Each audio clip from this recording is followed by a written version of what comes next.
BRS నేతలు అక్రమంగా ఆక్రమించుకున్న assign భూములపై విచారణ జరిపి చర్యలు తీసుకుంటారని మంత్రి జూపల్లి కృష్ణారావు అన్నారు. నాగర్ కర్నూలు జిల్లా పెంటవెల్లి మండలం మంచాలకట్ట మల్లేశ్వరం గ్రామాల్లో మార్నింగ్ వాక్ చేసిన మంత్రి ఆయా గ్రామ ప్రజలు రైతులను పలకరించారు. కృష్ణానదిలో నీట మునిగిన భూములను పరిశీలించారు. గ్రామానికి చెందిన బీఆర్ఎస్ నాయకులు తమ పేర్లపై కాకుండా బంధువుల పేర్లపై 86 ఎకరాల అసైన్ భూములను అక్రమంగా రాయించుకున్నారని ఈ సందర్భంగా గ్రామస్తులు రైతులు మంత్రి దృష్టికి తీసుకెళ్లారు. అసైన్ భూములకు సంబంధించిన వివరాలను అడిగి తెలుసుకున్న మంత్రి జూపల్లి అక్రమార్కులపై చర్యలు తీసుకుంటామని భూములను ఇస్తామని హామీ ఇచ్చారు.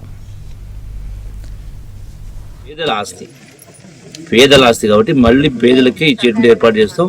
మీరెవ్వరూ ఎవరికి తల ఉంచాల్సిన అవసరం లేదు. తలెత్తుకొని బతుకండి తప్ప భయపడి బతుకోదు. మీకు అండగా ఉండే కార్యక్రమం చేస్తాం. ఓకేనా? ఇన్నాళ్ళు ఇంతకుముందు చూడకనో నమ్మో చేస్తే నమ్మకం చేయడం జరిగింది. ఇవన్నీ సరి ఏర్పాటు చేస్తాం. అర్థమైందా? ఒకటి, పొలాలు పట్టా పొలాలు వాపసు ఇచ్చి ఏర్పాటు చేస్తాం. రెండవది, శ్రీశైలం మునగబోయినటువంటి వరకు ఎవరికైతే భూమి లేదో ఆ లిస్టు తయారు చేస్తాం. ఆ లిస్టు మీరే కూర్చొని తయారు చేయండి న్యాయంగా. మీరు తప్పు చేస్తే అందరి సమక్షంలో మిమ్మల్ని కూడా మీ పరువు తీస్తే జతిస్తాం. ఇటువంటి భూములు పట్టా తీసుకున్నంత మాత్రం హక్కు రాదు. ఆ పట్టాలు మొత్తం దోపిడీ పట్టాలు మొత్తం ముక్కు విండి కోసం